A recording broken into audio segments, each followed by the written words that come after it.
Welcome to the Good Business Dufferin podcast, hosted by the Dufferin Board of Trade through our social enterprise, the Dufferin Biz Hub. Our podcast is based on our belief that small businesses have the power to drive positive change in our community. Whether you're looking to grow your business, strengthen our community, or hopefully both, we've got you covered. Hello, I'm Diana Morris, Executive Director of the Dufferin Board of Trade and the Dufferin Biz Hub. Today we're excited to welcome Stephany St of SSL Solutions. I've had the pleasure of working with Stephany since 2015, and in 2016 I was thrilled to hand over our organization's full bookkeeping responsibilities to her very capable hands.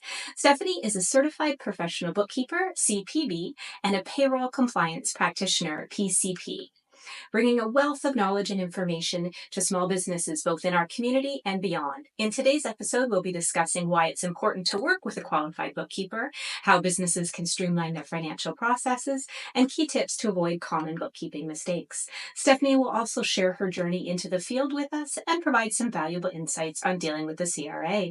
But before we dive in, we'd like to thank this episode's sponsor, McMaster Buick GMC, for supporting the podcast and helping local businesses thrive while building up the community. Let's get started. Steph, can you tell us about your journey? How did you become a bookkeeper? What drove you to do this for a career? Yeah, for sure. So as most women, I don't have a linear path to that. It all very much revolved around my kids and the stage of life they were in. So I started out as an animal nurse, surprisingly enough, and took over the bookkeeping for the hospital, the horse hospital where I worked, where the bookkeeper there trained me how to be a bookkeeper. And then later in life, I started my own bookkeeping business as well as a few other endeavors along the way. And now I own SSL Solutions. Thank you.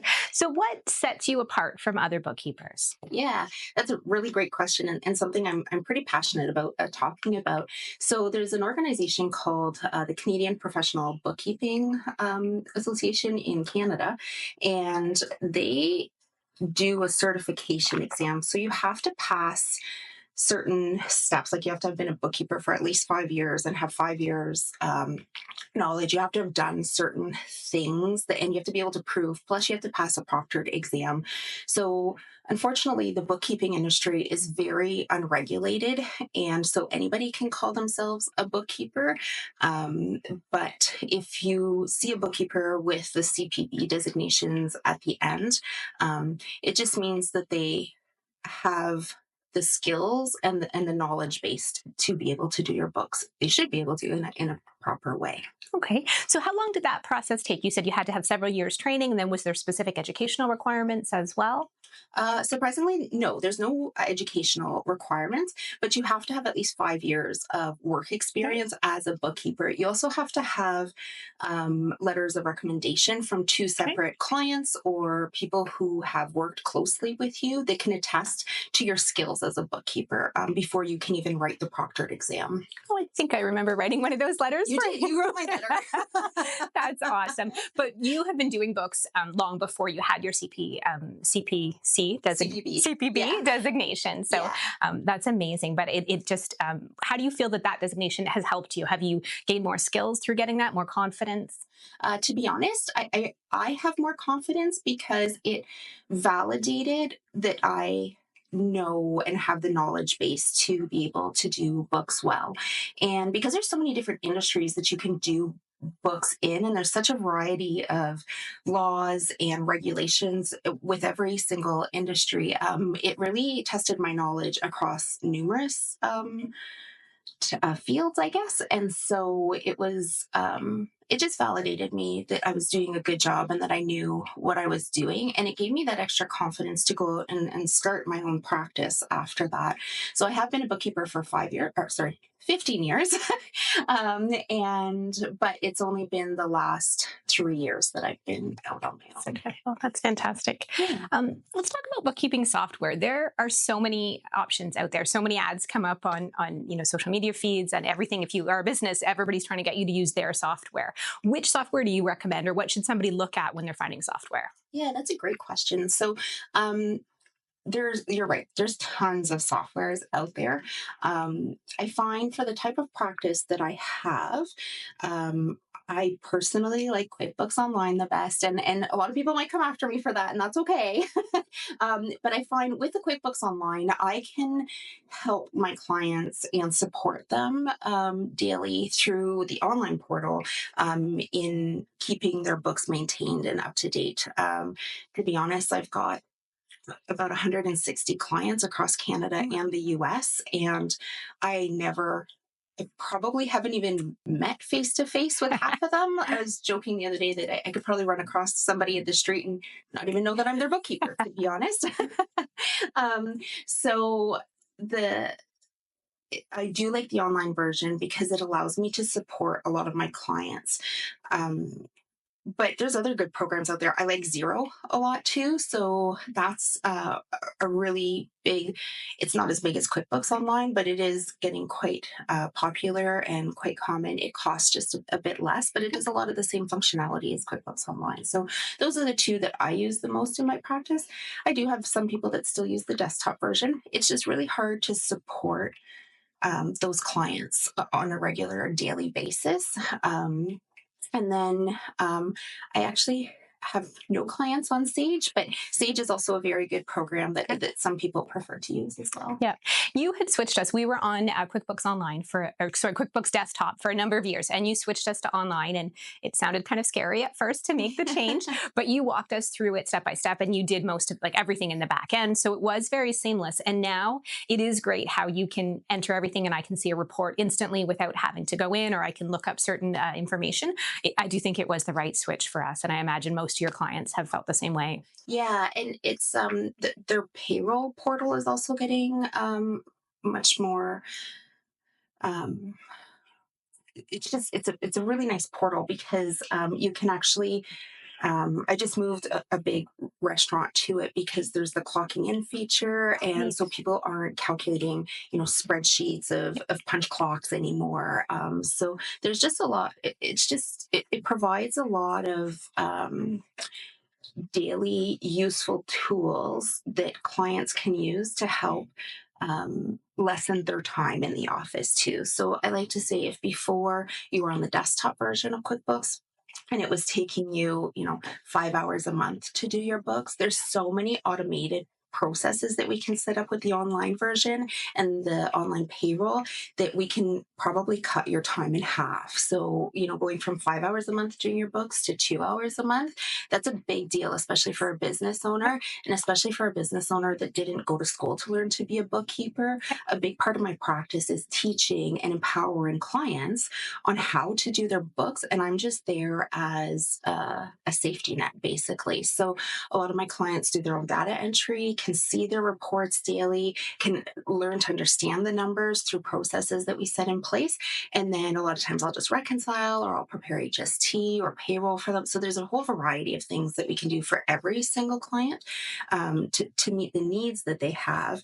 But we want to make sure that our clients are comfortable in understanding their business and why they're in business, right? So not just what they went to school to learn or what they decided to do for a living, but understand all the facets of that and how they all tie in together. That's awesome. And you talk about spreadsheets and, things the way it used to take 5 hours, you can streamline it in half. Are there other things that business owners should know to how to make their bookkeeping more efficient and effective?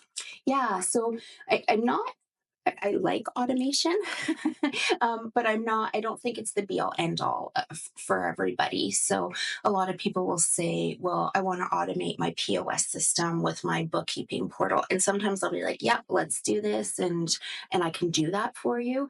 And other times I will put a hard no to it and say like, no, do you know what? That's going to actually slow you down and create dirty books um, or it just isn't the right fit for the type of business you have and the POS system that you have. I'd rather see us do it this way. So there's a lot of things that we can automate within a business now with a variety of factors, whether it be if you're doing something like WagePoint or PayWorks, we can automate that with QuickBooks Online, or we can choose to do it differently, or with whatever payroll and bookkeeping system you have. So everybody's really still nervous around technology. But a lot of people like to embrace it. I guess I would say I would look at all facets of your business and see what the best automated options are for you, because you really shouldn't be spending all your time doing your bookkeeping. And the reality is, if we are spending all our time, we're not doing our bookkeeping, and then we're doing a year's worth of bookkeeping in one shot. Right. And that is horrible for everybody. So Right. I'd rather see somebody spend a lot less time streamlining it on a monthly basis or even a quarterly basis, and making it enjoyable, as opposed to you know putting it off and putting it off, and then showing up somewhere with a big shoebox. Did you say bookkeeping make it enjoyable? Yeah. I love that concept. I made it enjoyable by giving our books to you. Fair. So that worked for me. But it sounds like you're saying there's not really a one size fits all solution. So working with someone like yourself, you actually find out the business's needs, what they're currently using, and how to make that the most effective for that business, not broadly. Absolutely. Absolutely.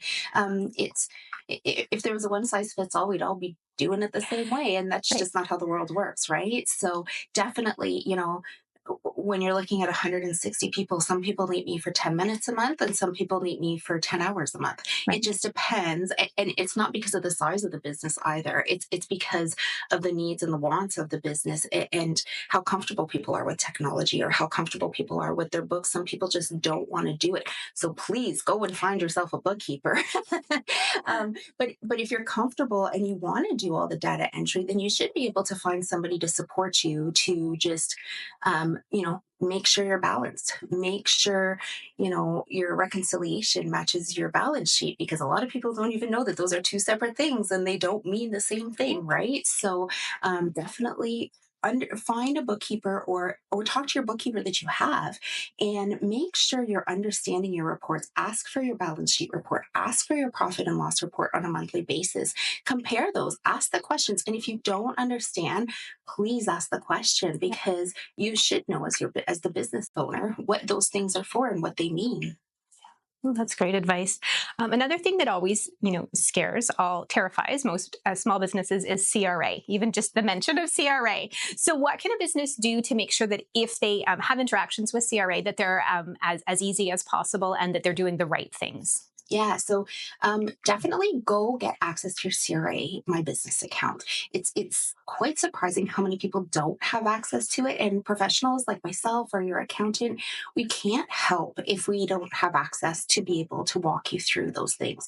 But also, if you have a bookkeeper, your bookkeeper should be the one representing you to the Yeah. CRA. So if it really does scare you, and I've got some clients that just, as soon as they hear the CRA, they have full on anxiety attacks, and it's not because they did anything wrong. It's just the word CRA.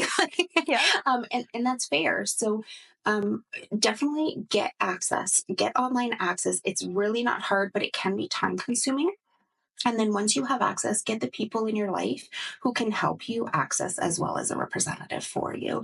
I think that's the first step, because you don't want to have to try to get access once there's a problem, Yeah. or once, they're already asking questions and you can't go in and look and verify, because they are not always right, just like the rest of us. And so, if they're calling to say, something that you maybe don't agree with, you have to be able to have access to prove that. And so, I know that seems really simple to get access, but it's baffling how many businesses don't have access to their CRA.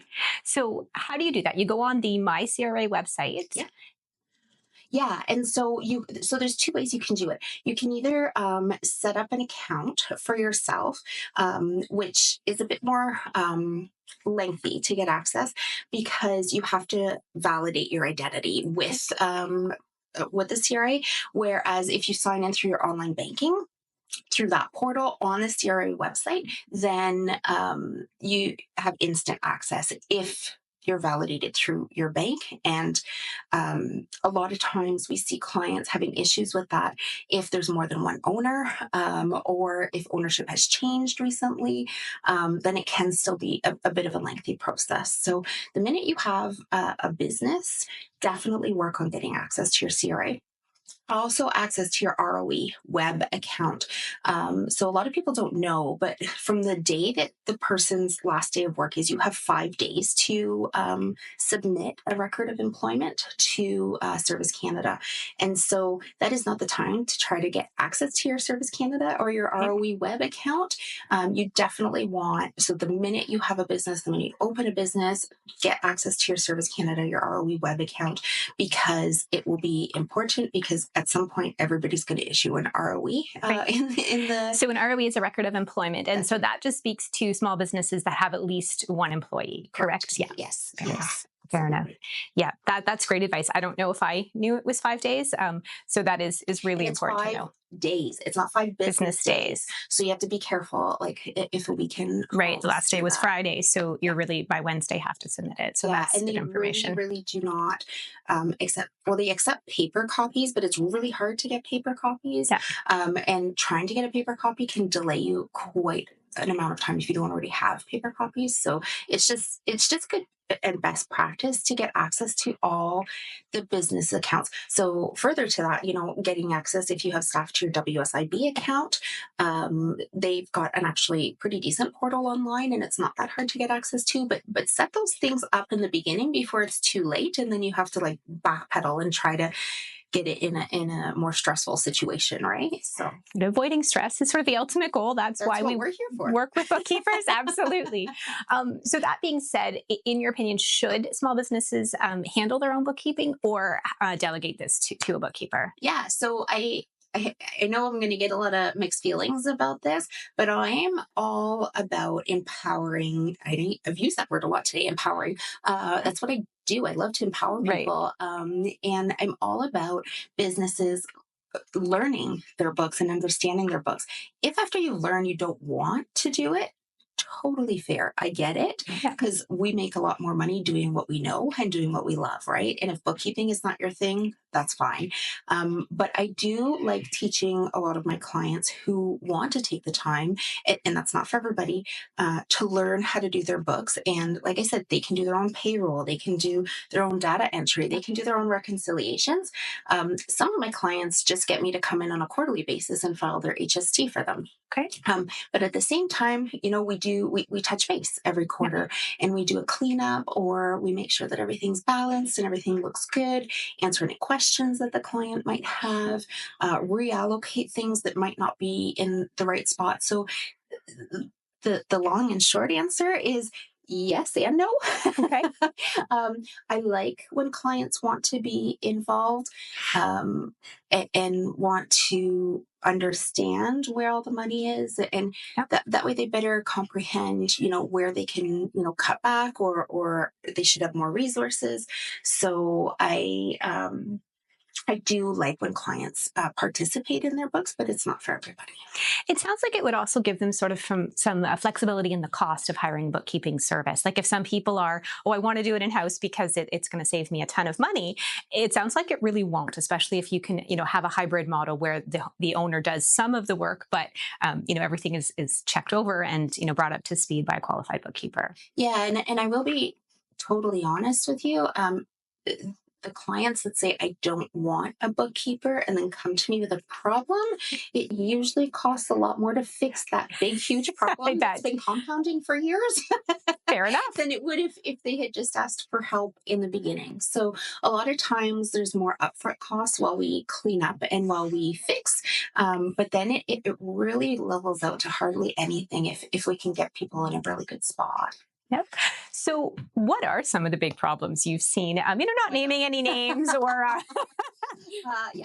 So the biggest thing that I see is people will tell me that they've reconciled their bank accounts. And I'll be like, okay, but are you balanced? And they're like, well, I pressed reconcile. And I'm like, yeah, but are you balanced?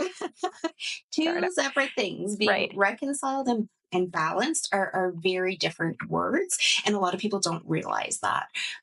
So when I start teaching people what that actually means, they go, oh. So that's probably the biggest thing that I see, is that people just, they're reconciled, they're trying, they're doing really good for the most part, but they're not balanced. And when you're not balanced, then you're possibly, overpaying HST or underpaying HST and causing yourselves more stress with the CRA that didn't necessarily have to happen. So Fair enough. yeah. So I know a lot of us tend to procrastinate and just do their books right at the end with the big shoebox of receipts. You do the bookkeeping, some of the HST work for my own personal farm, and I know I get a few emails from you reminding me. And how would you advise businesses to not wait till the last minute? How do they stay on track, sort of on a monthly or quarterly basis? Yeah, so there's a number of clients that I just know that they're not going to get me everything on a monthly basis. But also, I like to tell people some people just aren't meant to be monthly clients because it's not efficient. Sometimes it's better to be a quarterly client so that we touch base on a quarterly basis. That way, when I'm in your books, my head is totally focused on your books, and we do a 3-month span as opposed to going in once a month and then trying to resettle the next month and then trying to get back in the next month, right? So it costs less sometimes when you do a quarterly, but some people I do a semi-annual bookkeeping, right? So I think you got to find the right fit for you, but also finding a bookkeeper that's willing to work with you to not procrastinate your books is really important. And not all bookkeepers are willing to do that, and that's fine. But finding somebody who's willing to work with your schedule so that you're not continuously putting it off is probably ideal. Perfect. And I think you've touched on this a little bit, but how important is it that small business owners look at their financial reports on a regular basis? Yeah. So do I think you're going to be in there every day? No, I think that's tedious and painful. But I would suggest that, if you've got a fair number of transactions happening, that you're in your books at least on a monthly basis and looking at your reports and especially checking your accounts receivable report. See who hasn't paid you. Don't wait to the end of the year to start asking people for money because that gets weird and embarrassing with you and your clients, right? Right. If they didn't pay a bill in January and it's now December and you're asking them to pay the January bill. So you should have some familiarity as the business owner with, your accounts receivable, your accounts payable, your profit and loss, your balance sheet, like those at minimum, quarterly, but ideally I would be checking those 4 reports on a monthly basis. It's good to know. So, lastly, what advice do you have for small business owners? Someone who's starting out. I would think if you started out on the right foot, it would certainly give you an advantage. So, how do you get that right foot? Yeah, definitely. My best advice for new business owners is go and talk to the Small Business Enterprise. They've got really great programs here in Dufferin County or in any other region in Ontario. Pretty much every place has a small business enterprise center.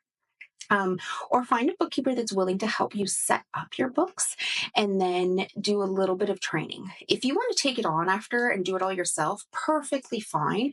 But it's ideal if you just get started on the right foot. Budget a little bit of money aside to get the setup done. Don't try to set it up yourself because you don't know what you don't know. Yeah. Right. And so, and then that's when I usually get people crying. Oh, oh no. And so it's always better if you don't come to me crying. Yeah. It's always more helpful. But get set up. Pay somebody to help you get set up and started. And it doesn't have to be costly. Like an hour of my time is way cheaper than, 5 hours of my time to fix something. So spend that hour. Get your books set up because that's, depending on the type of business it is. But if it's truly a small business, it usually takes an hour, maybe 2, to get the process set up and to ask a few questions. And then we're there as resources after too, if you do want to take it on yourself. That's awesome. This podcast is all about good business. And I know your business is a great business. You really believe in giving back to our community. So we're both wearing purple today. I'm just wearing purple because you told me to. And as a bookkeeper, I always listen to what you tell me to do. But I know it represents a couple causes that are important to you. Did you want to talk about those a minute? Yeah. So it was Purple Day last Friday. And I think a lot of people were purple to work for, and I always forget the exact name of the organization, but for the children's help me. Children's Aid Society. Children's Aid Societies, thank you. And then Family Transition Place. I love supporting Family Transition Place in Dufferin County. And then my oldest is epileptic, and so purple represents the Epilepsy Society of Canada too. So purple, I just love purple. Thank you for tuning in to today's episode of the Good Business Dufferin podcast. It's been wonderful to have Stephany St. from SSL Solutions here with us, sharing her expertise on why a qualified bookkeeper is essential, how to simplify financial tasks, and offering some great tips on staying on track with the CRA. We also got to hear about her personal journey and the importance of avoiding common bookkeeping mistakes. A special thanks to Stephany for sharing her valuable insights, and to McMaster Buick GMC for sponsoring this episode. For more information on how we can help support your business, be sure to visit the Dufferin Biz Hub website. Remember to like and follow the podcast so you don't miss out on future episodes. Until next time, keep doing good business and building a stronger community. Take care. Looking for a vehicle? McMaster Buick GMC in Orangeville has the largest selection of pre-owned inventory in Dufferin County, and they are committed to providing the best service and vehicles to their customers and community. Visit them today.